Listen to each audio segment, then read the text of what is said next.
Imagine being just 7 years old, lost on a sunny afternoon in Brighton, asking a stranger for directions because he's tinkering under the hood of his car.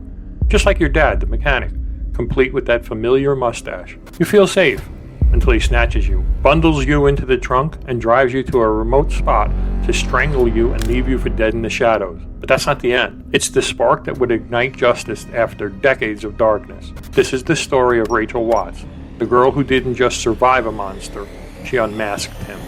He hit his head there, and it squeezed quite hard. Can you tell me what happened when Mel stopped the car? Took me out, and then took me into the clearing in the wood. And did he say anything to you when you opened the lid up? He just said goodbye. In 1986, the Babes in the Woods murders shattered Brighton, leaving two little girls, Karen Hadaway and Nicola Fellows, strangled and hidden in the underbrush. The killer walked free for 32 years until Rachael's courage in 2018, rooted in her 1990 nightmare, finally locked him away for good. But now, in 2025, a groundbreaking Sky documentary breaks her 30-year silence, exposing untold horrors, police blunders that let evil roam free, and the raw fight for closure. What buried secrets could finally heal the scars of this city forever changed? Welcome to Odd Mystery Stories. Whispers await in the shadows.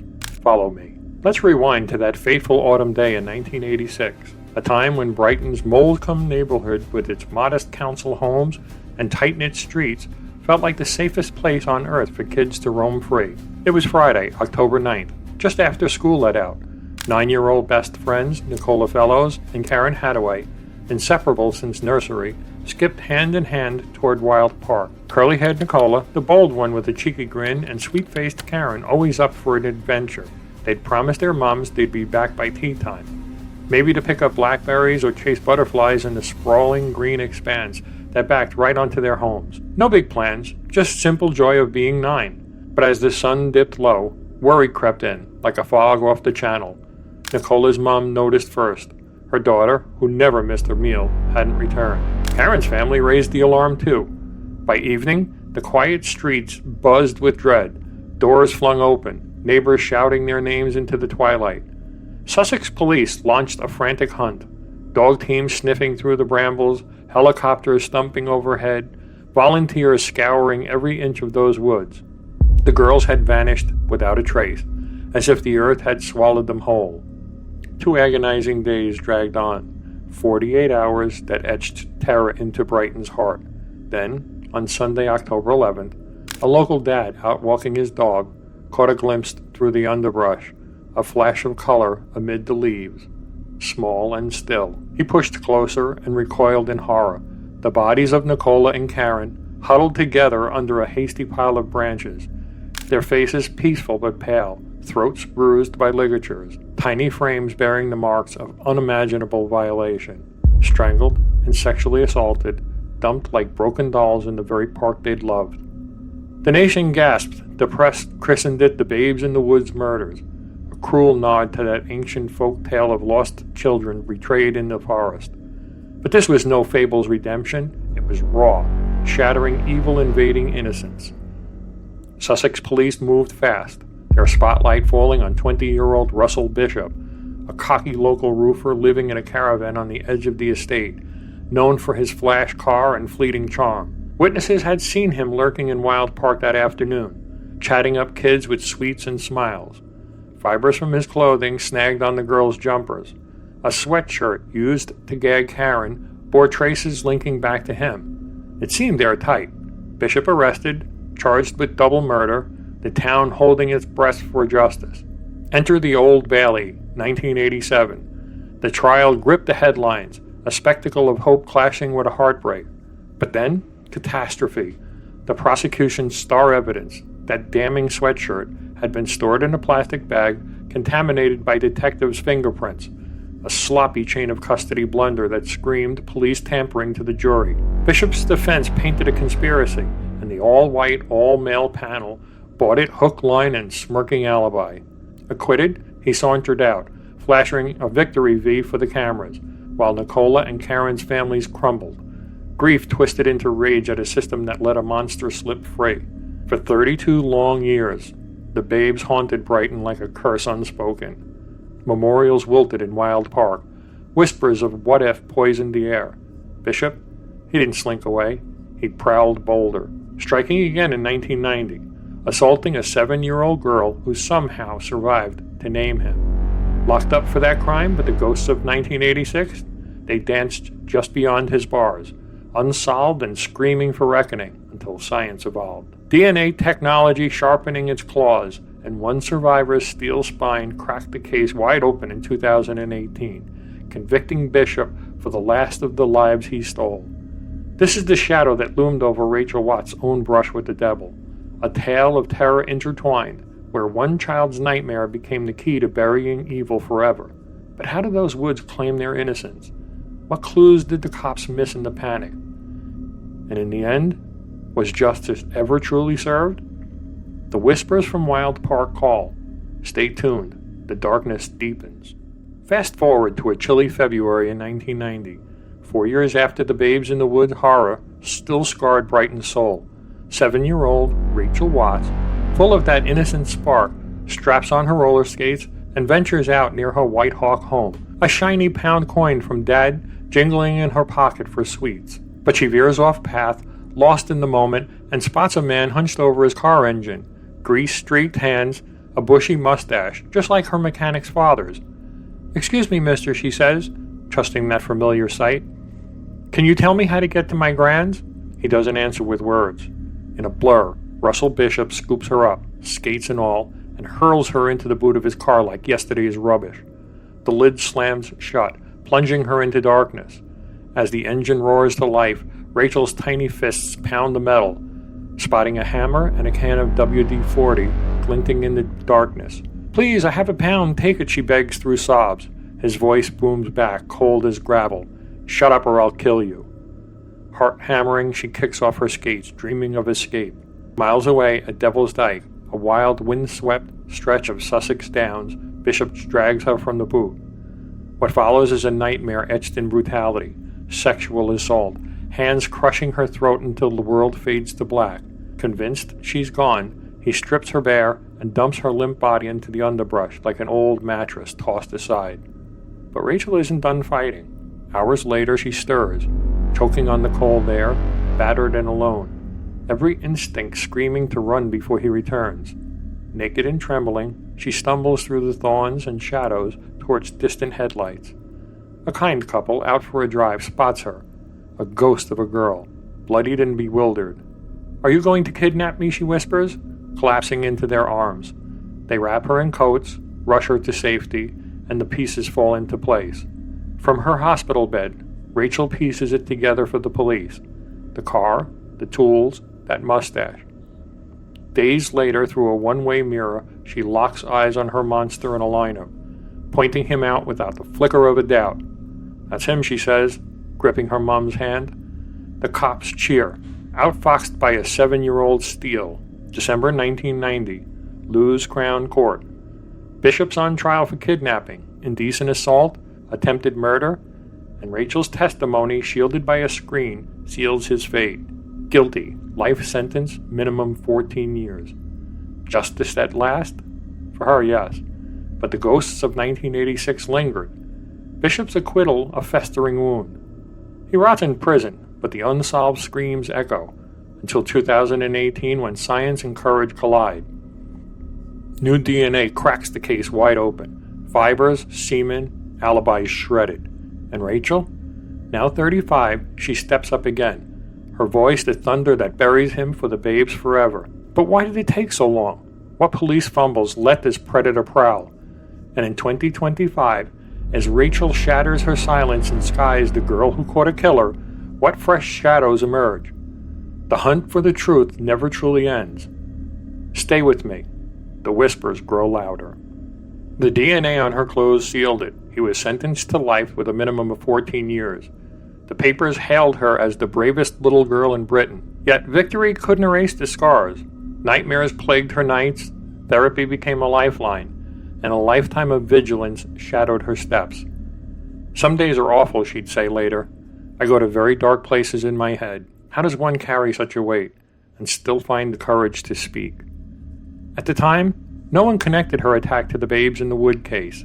Bishop's depravity was locked away, but the 1986 murders stayed unsolved. Rachael grew up in the quiet grip of trauma, her story a private storm. But in 2016, when cold case detectives revisited those woods of terror with fresh forensics, her name resurfaced, like a key turning in a cold rusted lock, and everything changed. By 2016, DNA technology and dogged campaigning by the victims' families had reopened the Babes in the Woods case. Russell Bishop was the prime suspect again, but to retry him, prosecutors needed ironclad evidence. Enter Rachael Watts, now 33, a wife and a mother, steeling herself for the stand. Her 1990 assault, it was the missing link. The Devil's Dyke attack mirrored the murders. Same strangulation method, same predatory lure, same Brighton hunting ground. Fibers, timelines, it all pointed to Bishop. In a bombshell move, Rachael waived her anonymity and testified. Under oath, she relived the horror, the chokehold, the blackout, the crawl to safety. "He can't know I'm alive," she said, her voice steady despite the flashbacks. The courtroom hung on her words. Jurors saw not just a victim, but a warrior. Bishop's defense crumbled. No more frame job excuses. On December 10, 2018, he was convicted of the double murder and Rachael's assault. Life sentences, no parole. As he was led away, the families wept. "You gave us our girls back," Nicola's father told her. Bishop died in prison in 2022, his appeals unheard. But for Rachael, justice was bittersweet, a scar that time couldn't erase. In the quiet moments after such a victory, what reflections come to those who fought it for so long? But what new secrets did 2025 unearth? Fast forward to May 2025. After 35 years of carrying her scars in silence, Rachael steps into the spotlight with The Girl Who Caught a Killer, a gripping two-part Sky original documentary directed by Tanya Steffen.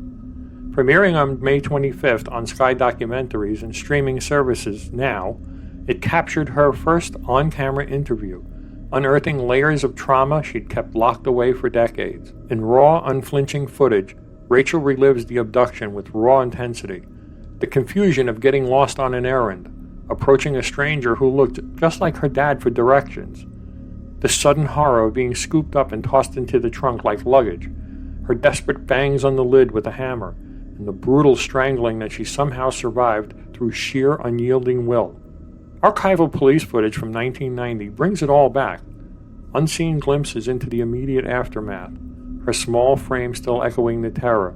The series doesn't shy from the failures either. How did glaring evidence in the Babes in the Woods case get contaminated and overlooked? Why did it take decades and Rachael's buried testimony to link the dots and secure justice? Critics and early viewers have dubbed it essential viewing, a raw testament to one girl's unbreakable spirit against a backdrop of institutional blind spots. But the story arcs forward too, showcasing Rachael's fierce advocacy today, campaigning for better support for child survivors, turning her pain into a shield for others still in the fight. In a world quick to forget, what shadows from those mishandled investigations still haunt not just the past, but the healing of families like the Fellows and Hataways? Even as the groundbreaking Sky documentary, The Girl Who Caught a Killer, aired on May 25, 2025, old wounds reopened, stirring a fresh wave of reckoning for everyone touched by Bishop's shadow. Just over a year earlier, on April 17, 2024, Sussex Chief Constable Joe Shiner issued a formal public apology on behalf of the force for the original investigation's catastrophic failings, weaknesses in the 1986 probe that tainted evidence and led to a bungled prosecution, allowing Bishop to walk free after his 1987 acquittal, and free to hunt again. It came after relentless pressure from the families, including Nicola Fellow's uncle, Nigel Heffron, who had long demanded accountability for the ripple effect of those errors. In her statement, laced with regret, Shiner formally and personally apologized to the families, acknowledging, quote, "the impact pales into insignificance against the lifelong impact these crimes had on Karen and Nicola's parents and families, end quote. And extending sorrow for the distress caused by the lapses, including the wrongful 2009 arrest of Nicola's father, Barry Fellows. For the Hataways and Fellows, now Heffrons through marriage, it was a hollow echo of decades denied, but a vital step toward the closure justice owed them. For Rachael, now 42, it's a bitter cocktail of validation and unresolved fury. In the wake of the premiere, she's poured that fire into her voice, breaking her 30-year silence not just to heal, but to rage against the leniency that once shielded predators like Bishop, from his cushy prison perks to the systemic blind spots that amplified survivors' isolation. It laid bare in the documentary's raw recounting of police shortcomings. Her advocacy isn't abstract. It's raw calls for better mental health support, for seeing victims as whole people beyond their scars, turning the 7-year-old footnote into a force that demands change. Her legacy? A searing proof that one survivor's unyielding truth can shatter the fortresses of silence built by fear and failure. The monster is rotting in his grave since 2022 death from cancer, but Rachael's fire, it burns brighter, fueling a life reclaimed on her terms, step by determined step towards normalcy, even as the ghosts whisper. How might stories like hers ripple into your world, pushing us all to the spot overlooked? Support the unseen, and fortify our communities against the cracks that let darkness slip through. Rachael Watts didn't just catch a killer, she exposed the system's cracks and lit a path for healing. From the woods of terror to the screen of truth, her story reminds us, survival isn't passive, it's a weapon. And what do you think? Did the 2025 documentary change how we see this case? Or does it raise new questions about justice delayed? Drop your thoughts in the comments below, or maybe even perhaps a personal insight from your own life that echoes this resilience. If this story gripped you, smash the like button. Subscribe to Odd Mystery Stories for weekly deep dives into odd, strange, and mysterious crimes. And hit the notification bell. We're just getting started. And hey, wait, before you scroll away, let's make this a conversation. I've got my own thoughts from stories like this one. They remind me that the shadows that we chase aren't just in the past, but in the quiet battles we all fight every day. What's that one weapon you forged from your toughest moment? Share it with me below. I read every comment, and who knows, it might even inspire the next deep dive. Hey, thanks for sticking with me through Rachael's fight. My name is Vince. I'm your guide through these odd mysteries. And if her resilience hit home, hitting the like button lets the algorithm know this is just the right story for others to see. And of course, a last reminder, subscribe if you haven't already done so you never miss a new story or a new twist. And if you look at your screen right now, those recommended videos are waiting to pull you deeper into the unknown. Each one unravels new mysteries, new what-ifs, and yeah, a few chills worth chasing. Until next time, stay curious, stay resilient, because the next odd mystery, it's just one click away. See you there.